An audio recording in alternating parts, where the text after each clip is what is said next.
የኢትዮጵያ የንግድ ስራዎች ኮርፖሬሽን የምርት አቅርቦትን በማጠናከርና ገበያን በማረጋጋት ውጤታማ ተግባራትን ማከናወኑን ቀጥሏል። ተቋማዊ ሪፎርም በማካሄድና የ3 ዓመት መሪ ዕቅድ በማውጣትም በ2018 ዓ.ም 9 ወራት አበረታች ጅምሮች ታይቷል። ምርቶችን ለሀገር ውስጥና የውጭ ገበያ በማቅረብም የገበያ አቅምን ማሳደግ እንደቻለም ነው የሚነሳው። ወጪ ንግድ ላይ ወደ 71 ሺህ ኩንታል አካባቢ መላክ ችለናል። ከዛም ወደ 9.7 ሚሊዮን ዶላር ጀነሬት ማድረግ ችለናል። በጣም ካለፉት አመታት ምናልባት የተሻለ የምንለው ነው። አሁንም ገና ቀሪ ወራት አሉን። በነዛ ወራትም የምንልካቸው ኦልሬዲ ዝግጅት ላይ ያሉ ሎጂስቲክ እየጠበቁ ያሉ ምርቶች አሉን። መዳረሻ ሀገሮቻችንን እያሰፋን ነው። የምርት ፖርትፎሊዮቻችንንም እንዲሁ እያሰፋን ያለ ነውና ከዛ አንጻር በኤክስፖርቱ ላይ የበለጠ እንድንበረታ ነው እንትን የሚለው። በሀገር ውስጥ ምርት አንጻር ኦልሞስት ከ800 ሺህ ኩንታል አካባቢ ነው አጠቃላይ ወደ ገበያ ያቀረብ ነው። ከዛም ወደ 6.1 ቢሊየን ብር ማግኘት ችለናል። እንደ አጠቃላይ እንደ ኮርፖሬሽን ጥሩ የሚባል በተለይ በገቢ ማመንጨት በሽያጭ ስራ ላይ ጥሩ የሚባል አፈጻጸም ያየንበት ነው። ከምርት በኋላ የሚፈጠር ብክነትን በማስቀረት ግዙፍና ዘመናዊ ማከማቻዎችን መገንባት መቻሉም ተመላክቷል። በዋጋ ተመጣጣኝነትና የምርት አቅርቦት ቀልጣፋ እንደሆነ የሚናገሩት ደንበኞችም የሚስተዋሉ ክፍተቶችን በማረም ውጤታማ መሆን እንደሚቻል ያነሳሉ። ገበያ ከማረጋጋት አንጻር በደንብ እየሰራ ነው ያለው። ለምሳሌ እኛ ባለፈው ፍርኖ ዱቄት ስንገዛ ሱቅ ላይ 150 ብር ነበር።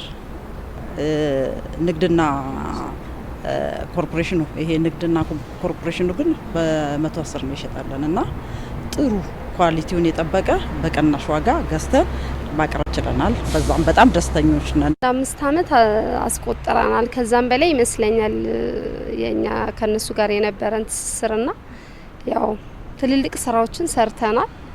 አሁንም ወደፊት እንሰራለን ብለን ተስፋ እናረጋለን።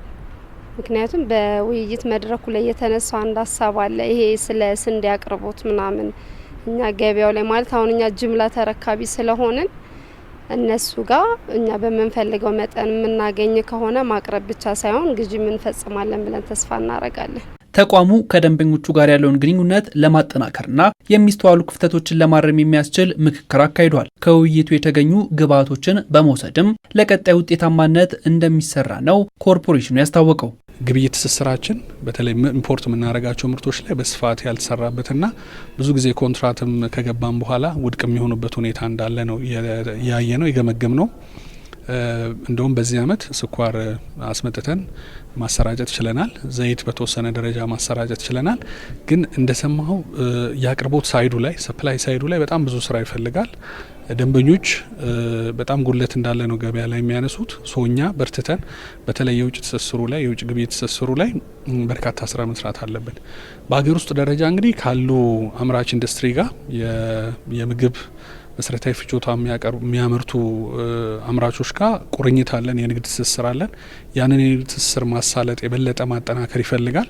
በቀጣይም የአገልግሎት አድማሱን ከማሳደግ በተጓዳኝ ዲጂታላይዝ ስርዓትን ለማሳደግ እየተሰራ ይገኛል። የአቅራቢና የገዢ ደንበኞችን ቁጥር በማሳደግ እንዲሁም የውጭ ንግድ አቅምን የማጎልበት ስራዎች ተጠናክረው እንደሚቀጥሉም ተመላክቷል። ከፊዚካል ማርኬት ወይም በአካል ከሚመጡበት ገበያ ፊዚካሊ ቨርቹዋሊ ሊገዙበት የሚችሉበትን ገበያ ከማስፋት አንጻር የሰራ ነው አንድ አበይት ጉዳይ ነው። ሁለተኛ አጠቃላይ እንደ ተቋም የኢንተርናል ሪሶርስ ማኔጅመንቱን የማዘመን ኢንተርፕራይዝ ሪሶርስ ፕላኒንግ የሚባል ቴክኖሎጂ አለን።